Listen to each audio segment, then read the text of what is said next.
Hello everyone, welcome back to my new blog. कैसे हो आप सभी? आशा करती हूँ कि आप बहुत बहुत अच्छे होंगे। और अभी मतलब हम लोग का नाश्ता हो चुका है, आरव स्कूल जा चुका है। और यहाँ पे मैं बाहर आई थी मम्मी को नाश्ता करने के लिए बुलाने के लिए। तो मम्मी यहाँ पे जो आड़ा जलाया था हमने खेत में, जो भी घास फूस रहता ना उसको जलाया था, तो उसकी राख जो थी वो हो गई थी काफ़ी। तो मम्मी उसको इकट्ठा कर करके जो यहाँ पे लहसुन अभी हुई है हमारी, तो उसमें डाल रही है। और यहाँ से मतलब जितना भी राख होगा इकट्ठा करके मतलब कुछ कुछ मम्मी खेत में डाल रही है और कुछ कुछ को पैक करके रख देगी, ताकि आने वाले जैसे हम लोग अभी प्याज की पौध बोएंगे, प्याज बोएंगे ना, उसमें डालने का काम आती है। तो ये एक तरह से खाद का काम भी करती है, और प्लस जो कीड़े वगैरह होते हैं ना वो नहीं लगते हैं राख से, ऐसा बोलते हैं। मतलब मैंने भी मम्मी से पूछा था ना कि आप राख क्यों डाल रहे हो खेत में, तो मम्मी ने कहा इसमें ना कीड़े नहीं लगते इससे। तो ये इन्हीं की टेक्निक है मम्मी लोगों की। तो मतलब ये पहले से ये सब करते हैं ना, तो उनको पता रहता है कि क्या चीज़ डालने से कीड़े नहीं लगेंगे, ये अच्छे से ग्रो करेगी। तो मम्मी ऐसे सारी जो राख है उसको ऐसे छिड़क रही है, और जो बचेगी उनको थैले में रख देगी।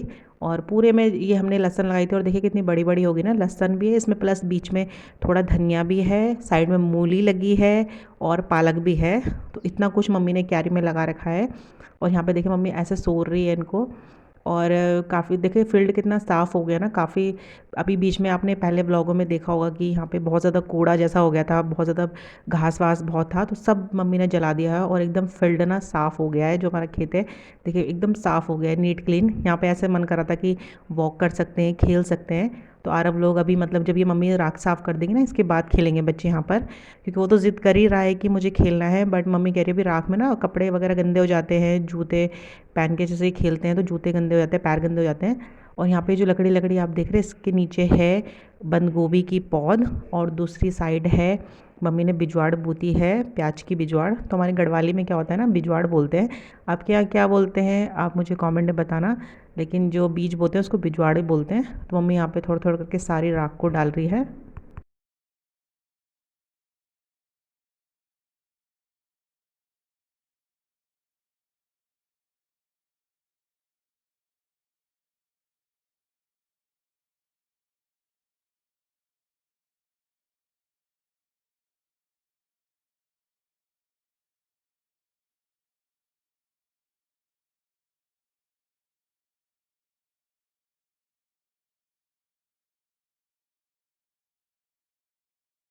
Hello everyone, welcome back to my new blog. कैसे हो आप सभी? आशा करती हूँ कि आप बहुत अच्छे होंगे। और अभी आई हूँ मैं अंदर।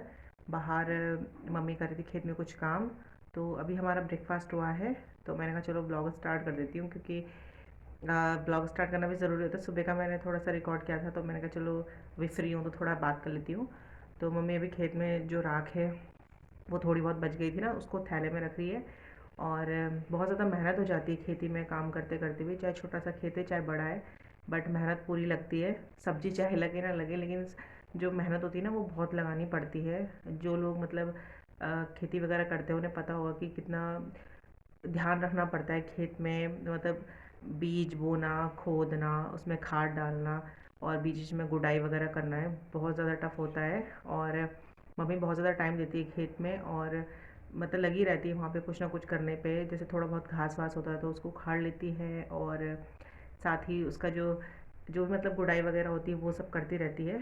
और अभी सुबह मैंने आपके साथ शेयर किया था कि मम्मी अभी जो राख होती है ना, जो हमने यहाँ पे एक आड़ा जलाया था उसकी जो राख थी वो मम्मी ने भी खेतों में डाली है, लहसुन में डाली है, ताकि उसमें कीड़े ना लगे। तो ये जो घरेलू उपचार टाइप के होते हैं ना, तो ये मतलब मम्मी लोगों को ही पता रहता है कि हाँ इनसे कीड़े वगैरह नहीं लगते हैं। क्योंकि हम लोग जो हमारी वेजिटेबल्स होती है घर की वो फुल ऑर्गेनिक होती है, उसमें हम लोग कोई भी दवाई वगैरह नहीं छिड़कते हैं। जैसे यूरिया वगैरह होता है ये सब बिल्कुल नहीं छिड़कते। और ये नेचुरली प्रोसेस से ही बड़ी होती है। जैसे बहुत सारे लोग दवाइयाँ डालते हैं कि ताकि जो वेजिटेबल्स है वो बड़ी हो जाए जल्दी और बहुत ज़्यादा लगे। तो ऐसा हम लोग कुछ नहीं करते हैं, ये ऑर्गेनिक खाद है। सिर्फ हम इसमें गोबर की खाद डालते हैं बस। जब मतलब खोदते खेत उस टाइम मम्मी गोबर की खाद डालती है बस। उसके बाद फिर बीज वगैरह बो के पानी वानी चारना है, और इस टाइप के मम्मी आड़े वगैरह जला के राख वगैरह डालती है, ताकि उसमें कीड़े वगैरह ना लगे। तो इसमें भी काफ़ी टाइम चल जाता है, और बहुत ज़्यादा मेहनत लगती है इसमें। तभी जाके हमें जो ये फ्रेश बोल सकते हैं, फ्रेश और नेचुरल तरीके से उगाई हुई सब्जी जो होती है वो मिलती है। क्योंकि आपको पता है कि मार्केट में आजकल बहुत ज़्यादा मिलावटी सब्जियां आती है, ये जो इंजेक्शन से बड़ी हुई सब्जी आती है ना वो आती है। तो हम लोग सोचते हैं कि जितना भी हो सके हम लोग घर की सब्जियां यूज़ करें। घर का धनिया, घर की लहसुन है, घर की मिर्च है या धनिया है, तो हम लोग इन्हीं को ही यूज़ करते हैं और काफ़ी टाइम हमारा चल भी जाता है। टचवुड बोल रही हूँ मैं। तो इसलिए मम्मी ने यहाँ पे बोया है, जो भी मतलब हम लोग के खेत में सब्जी होती है मैं आपके साथ शेयर करती हूँ। जैसे बैंगन लगे हैं, अभी मूली लगेगी कुछ टाइम बाद, राई के पत्ते हैं, तो काफ़ी सब्जी हो जाती है हमारे घर में छोटे से खेत में। तो बस यही बता रही थी कि मम्मी बहुत ज़्यादा मेहनत करती रहती है खेत में और अपना फुल टाइम वहीं देती है। और आप लोगों को भी अच्छा लगता है तो प्लीज़ चैनल को लाइक कीजिएगा। और मम्मी के इस टाइप के जो काम रहते हैं, मतलब जो भी खेती बाड़ी काम है, वो मैं आपके साथ शेयर करती रहूँगी। तो जो भी मम्मी चीज़ बोती है वो मैं आपको बता देती हूँ कि मम्मी अब क्या बो रही है। तो अब खेत खाली हो जाएगा तो देखेंगे इसमें क्या बोते हैं हम लोग। तो अभी मैं लाई थी बैंगन तोड़ के, तो वो दिखाती हूँ आपको। और एक एक क्लिप आपके साथ और इसमें मैं ऐड करूँगी, वो दिवाली के टाइम की है बट मैं भूल गई थी इसको ऐड करना, तो मैंने सोचा कि चलो इसी में ऐड कर देती हूँ। तो मैं लंच बनाने आई थी तो मैंने कहा चलो आपके साथ ये बैंगन भी शेयर कर लेती हूँ। तो ये 2 बैंगन जो है वो मैं आज तोड़ के लाई थी अभी खेत से, और एक जो बैंगन है वो कल का है, वो कल मम्मी तोड़ के लेकर आ गई थी। क्योंकि हम ऐसे ही मतलब एक साथ तो सारे बैंगन नहीं लगते, बट एक एक दो दो करके लगते, तो हम लोगों के लिए जैसे नाश्ते के लिए हो जाता है ये। तो देखिए कितना फ्रेश है और कितने बड़े बैंगन है। अगर यही मार्केट में लेने जाओ तो आपको पता है कि 30-40 रुपये किलो बैंगन मिलता है, और ये हमारे एक टाइम के नाश्ता हो जाता है इसका। कल आए थे मामा जी, और आज मम्मी और मामा जी गए हैं कहीं, मतलब रिश्तेदारी में जा रखे हैं ना, तो वो मेरे लिए लेकर आए थे ये रियल फ्रूट जूस लेकर आए थे। मैंने कहा चलो आपके साथ शेयर करती हूँ, क्योंकि मुझे डब्बा शेयर करना था आपके साथ, क्योंकि काफ़ी अच्छा डब्बा है ये। इसमें मतलब जूस है एंड 2 जूस हैं इसमें, एक शायद से पोमीग्रेनेट का है और एक गुआवा का है। तो मैं आपको ये बता रही थी कि जो डिब्बा है ये मतलब मैं इसको स्टोरेज बनाऊंगी, तो मैं सोची थी कि जो मेरे दाल के डिब्बे हैं वो इससे मैच करते हुए ऐसी ट्रांसपेरेंट और ब्लू ढक्कन वाले मेरा जो कंटेनर है वो है दाल के, आपने देखा होगा मेरे ब्लॉग में। तो सोच रही हूँ कि इसमें अरहर की दाल रखूँ, क्योंकि अरहर की दाल सबसे ज़्यादा यूज़ होती है। और ये डब्बे, ये जो डब्बा है ये भी मेरे जो दालों के डब्बे है उससे मैच कर रहा है बिल्कुल। तो मैंने कहा चलो इसमें रख दूँ, और ये 2 किलो का है ना, तो अरहर की दाल जल्दी ख़त्म हो जाती है क्योंकि वो ज़्यादा यूज़ होती है, तो मैं सोचूँ कि उसी में रख दूँगी। और अभी मैंने लगा के देखा था अलमारी में, तो ये मैच हो रहा है बिल्कुल। तो ये जूस मैं निकाल दूँगी और इस डब्बे को यूज़ करेंगे हम। तो बस यही शेयर करना था। और एक और चीज़ शेयर करती हूँ मैं। तो एक और चीज़ थी ये दिवालिया गिफ्ट हैम्पर जो आरब के भैया ने भेजा था। तो ये खुल के आया, देखो। तो इसमें एक है, मैं खोल के दिखाती हूँ ना। तो तब से ऐसे ही रखा हुआ है क्योंकि आरब को खांसी जुकाम हो गया था ना, तो हम उसको बिल्कुल भी कुछ ऐसी चीज़ें नहीं दे रहे थे जिससे उसे जुकाम वगैरह हो। तो ये डिब्बे इसमें पैक होके आए थे, मैं आपको निकाल के दिखाती हूँ। तो उसकी शॉप का नाम है केक ड्रीम, जो हमारे भतीजे की शॉप है, तो उन्होंने आरब के लिए भेजा था ये। तो इसमें है बिस्किट्स, बेकरी के बिस्किट है ना, तो ये बहुत ज़्यादा टेस्टी होते हैं, इतने तो खा भी लिए, मुझे बहुत पसंद है। और आरब कब से वेट कर रहा है इनका, जो ये चॉकलेट बिस्किट है इनका बहुत ज़्यादा वेट कर रहा है। और चॉकलेट लॉलीपॉप भी भेजी थी उन्होंने, तो पहले खा ली थी आराम ने, लेकिन उसको फिर खांसी हो गई थी, तो फिर मैंने उसको ये सब चीज़ें नहीं दी है। और ये हमने ट्राई की थी, बहुत ज़्यादा टेस्टी हैं, जो उनकी खुद की शॉप में बने हैं ना, तो बहुत ज़्यादा टेस्टी, इतने हमने खा लिए हैं। एंड अभी ये बाकी है। तो थैंक यू सो मच। उनकी शॉप का नाम है केक ड्रीम, बहुत अच्छे केक बनाते हैं, आपको दिखाए भी है मैंने, उनकी शॉप में लेकर भी गई हूँ। तो ये दिखाना था, बाकी और चीज़ें थी वो हमने सब खा ली है। मिठाई वगैरह बहुत सारी थी, ड्राई फ्रूट्स मिठाई वगैरह चॉकलेट्स थी, वो सब हमने निपटा ली हैं। तो चलिए फिर अब लंच की तैयारी करते हैं। तो वो क्लिप था ऐड किया हुआ, और यहाँ पे मैं आ गई हूँ किचन में लंच बनाने के लिए। तो यहाँ नमक ख़त्म हो गया था, तो मैंने कहा चलो नमक भी डिब्बे में डाल देती हूँ।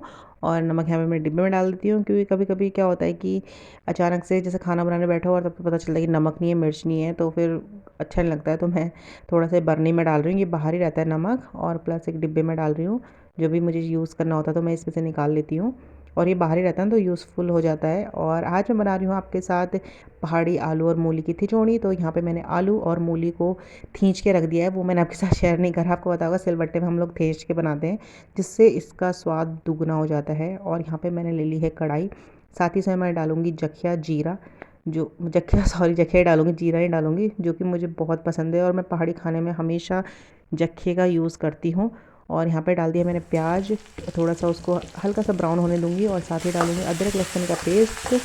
तो पहाड़ी खाने में इन सब की ज़रूरत नहीं होती है, लेकिन मैंने यहाँ पे आपके साथ रेसिपी शेयर करी थी ना, तो मैंने फिर डाला है। साथ ही डाल दिया है मैंने जो हरी मिर्च होता है ना उसका पेस्ट बना के रखा है वो डाल दिया है। और ये हमारा पहाड़ी मसाला जो मैंने काट के कटोरी में तैयार कर दिया है। तो जब पहाड़ी खाना बनता है तो ऐसा मसाला रेडी करके रखते हैं और डालते हैं तो इसका टेस्ट कुछ अलग ही आता है। आप एक बार ट्राई करना। मैंने टमाटर काट के रखे थे, उसमें डाला है नमक, मिर्च, धनिया पाउडर, हल्दी पाउडर, यही सब डाला और बेसिक मसाले जो होते हैं वही डलेंगे इसमें। तो यहाँ पे मैंने जो टमाटर है वो अच्छे से गल गए हैं और साथ ही इसमें डाल दिया जो आलू मूली मैंने खींच के रखा था वो।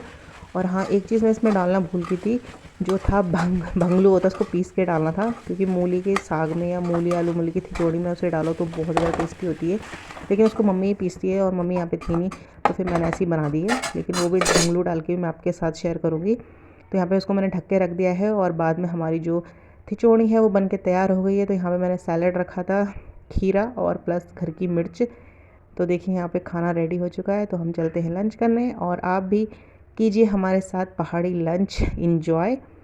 तो कैसी लगी खिचड़ी और पहाड़ी खाना तो मैं आपके साथ शेयर करती ही रहती हूँ। तो बताइएगा ज़रूर कमेंट करके कि ये आपको कैसा लगा। और मेरे चैनल पे नए हैं तो सब्सक्राइब ज़रूर कर लीजिएगा, लाइक कीजिएगा, शेयर कीजिएगा, कमेंट कीजिएगा और ऐसी वीडियो को सपोर्ट कीजिएगा। आपकी सपोर्ट की बहुत ज़रूरत रहती है और आप जो मेरी वीडियोस लाइक करते हैं तो मुझे बहुत अच्छा लगता है। और इसके साथ मैं नींबू जो उसको भी डालने वाली हूँ। तो मिलूँगी नेक्स्ट वीडियो में, तब तक